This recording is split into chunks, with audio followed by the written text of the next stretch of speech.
అనగా 16వ తారీఖున జిల్లా వ్యాప్తంగా ఏదైతే రైతు సోదరులు ఉన్నారో 2 సంవత్సరాలు కూటమి ప్రభుత్వం అధికారంలోకి వచ్చిన తర్వాత విజయోత్సవాల సంబరంలో భాగంగా అన్నదాత సుఖీభవ కార్యక్రమాన్ని మరి ఏలూరులో నిర్వహించడం జరుగుతుంది.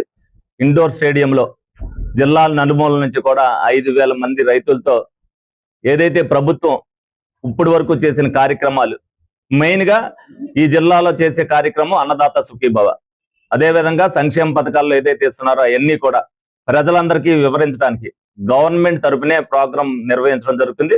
దానిలో ఎవరైతే లబ్ధిదారులు దాంట్లో తీసుకుని ఉన్నారో వాళ్ళతో కూడా మాట్లాడించడం జరుగుతుంది.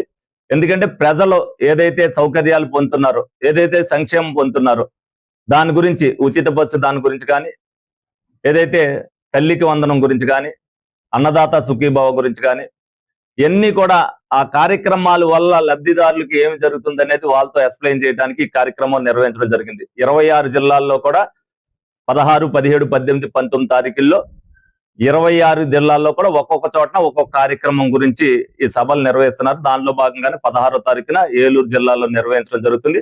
దీన్ని విజయవంతం చేయవలసిన బాధ్యత ప్రతి తెలుగుదేశం పార్టీ కూటమి సభ్యులందరి మీద కూడా ఉంది. గౌరవ పవన్ కళ్యాణ్ గారు, ఏదైతే చంద్రబాబు నాయుడు గారు, లోకేష్ గారు మొన్న తిరుపతిలో ఏదైతే సభ పెట్టారో దాని ద్వారా అందరికీ కూడా ఈ 2 సంవత్సరాల్లో జరిగిన విషయాలన్నింటినీ కూడా ప్రజలందరికీ కూడా వివరించడానికి కార్యకర్తలందరికీ కూడా చెప్పారు.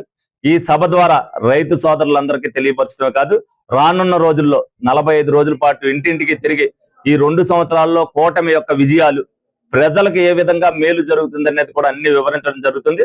తప్పనిసరిగా మరి చంద్రబాబు నాయుడు గారు అవ్వచ్చు, పవన్ కళ్యాణ్ గారు అవ్వచ్చు, లోకేష్ గారు అవ్వచ్చు, రాష్ట్ర అభివృద్ధి కోసం, ఎందుకంటే దీంట్లో భాగంగా వాళ్ళందరినీ కలవాలంటే కలిసే పరిస్థితి కాదు కాబట్టి, రాష్ట్రం అభివృద్ధి చెందాలంటే పెట్టుబడులు రావాలి, ఒక విధమైన డెవలప్మెంట్లు జరగాలి. ఇవన్నిటిలో వాళ్ళు నిమగ్నం అయిన తర్వాత ఈ కార్యక్రమాల్ని ప్రజల్లో తీసుకెళ్లవలసిన బాధ్యత ప్రజాప్రతినిధులుగా, అదే విధంగా నాయకులు ఎవరైతే నామినేటెడ్ పోస్టుల్లో ఉన్నారో వాళ్ళందరి మీద కూడా ఉంది.